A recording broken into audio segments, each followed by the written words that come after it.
I think one of the great gifts that comes with age and living the questions is the consideration of, well, where do we feel safe? Where can I ask a question without judgment or without censure?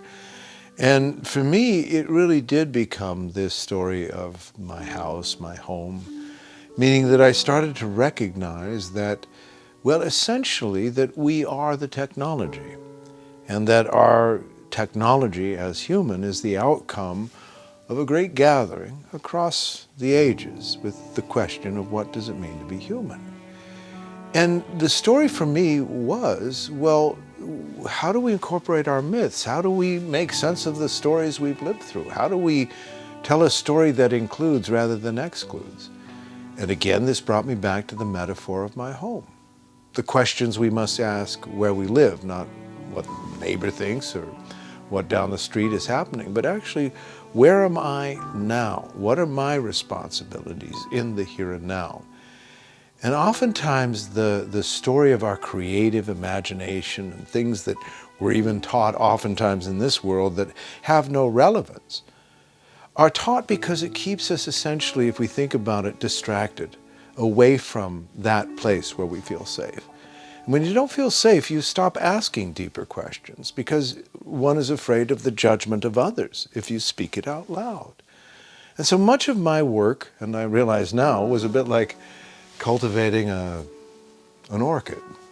It needed to find a condition where I, without conceit, was willing to return, and over time, and this is what my book collection, music, all of this was, I followed my curiosity and I brought it to where I lived.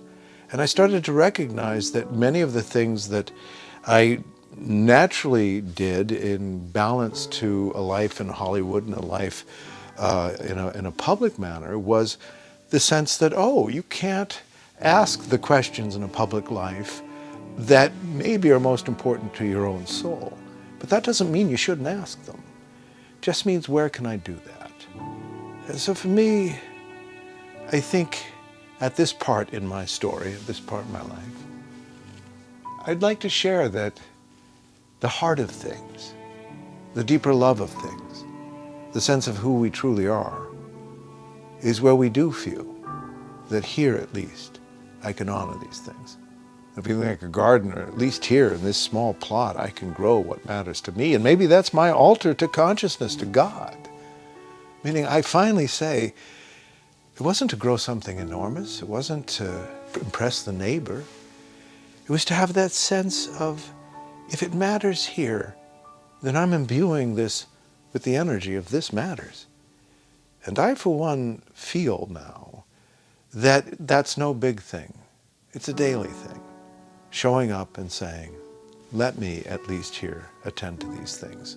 So maybe when we close our door, maybe when no one's looking, we can start to realize that our prayer, our human story, is not told in the conflict with the neighbor or in the disagreement with the television, but actually in that quiet space within oneself saying, if I'm the outcome of this great human story, and the question is, how do I ask the questions that open me rather than close me?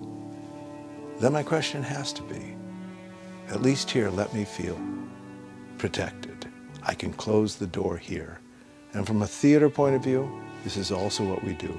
During rehearsal, we close the door, we go places we can't imagine, we make fools of ourselves, and then when we're ready for performance, we share it. And I feel this is the same quality of the soul. If it grows to a place where it needs to be shared, as my art has, then do so. But my goal was never to create art to share. It was to have a relationship with the creative spirit where I could over and over again say, at least here, at least now, let me honor these things. And not make it a critique that the world doesn't honor these things. Maybe if I see it, it's my job to do it. And that's where I feel the ancestors really speak through us, and they say, it's not the change in the technology that changes you. You are the technology. And it's the questions you ask, and it's where you feel you can ask the deep questions and close the door and say, maybe I'll join you with what I learned. But in the meantime, this will be my secret relationship with this greater truth, that being here, being human, is far more remarkable than we've been programmed to think.